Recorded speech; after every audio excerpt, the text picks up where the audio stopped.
Hello everybody. Today we're going to cover something we've kind of been covering, but I guess we're going to back up here.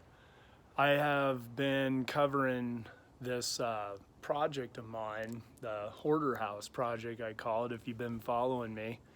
And I'm kind of giving you, I shouldn't say kind of, I'm trying to give you education on what to look for structural issues with homes. I'm a real estate agent in the Littleton, Colorado area, and then also I buy homes myself to fix up, resell, keep as a rental, or whatever. So anyway, when I'm out helping people buy a home or even people sell a home, there's some things that I always look at because there's so many structural issues out here in Colorado if you're looking to purchase a home out here in Colorado. But anyway, let's take a look at what caused the problems in my previous videos where I showed you how we repaired it with the carbon fiber and so forth. But anyway, let me just show you what we got here. So just want to try to break it down here. I don't know if you can see it, but this pad here, if you look at it, it's probably not very good, but it kind of angles here. If you see right over there at a, I guess you call it a 45-degree angle. So what happened to this pad is, we'll look up here, we have new gutters on.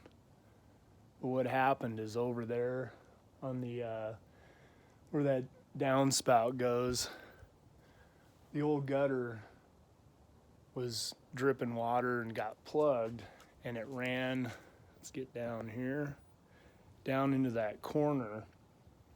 And if you notice how everything is settling towards the foundation, which those of you that know me, you don't want water running to your foundation.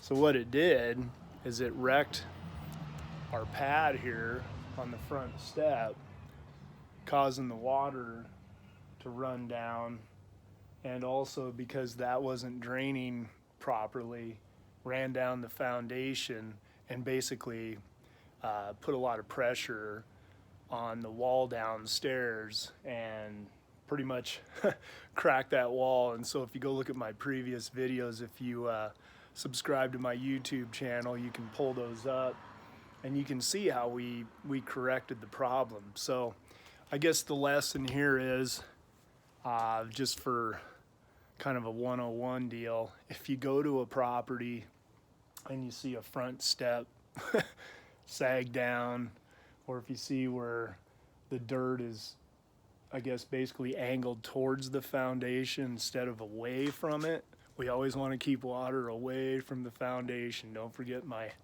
other videos on this. So anyway, I just wanted to kind of give you, I guess, a quick pointer on what to look for and what happens like a situation like this. There's so many other things that can happen to a house. So if you're looking to buy a property in the Colorado area, feel free to reach out to me about any questions in regards to the soils out here or anything. And just a disclaimer, I am not a professional structural guy, but on the homes that I do buy and resell myself, I've done a lot of structural repair because basically along the front range here, we have a lot of expansive soil, so I've had to do a lot of this repair. But anyway, I hope you found this information beneficial, and if you did, please give me a thumbs up or a thumbs down if you're subscribed to my YouTube page. And anyway, reach out to me anytime. I'm David Novak with David Novak Homes and Remax Professionals, and I hope you have a great day.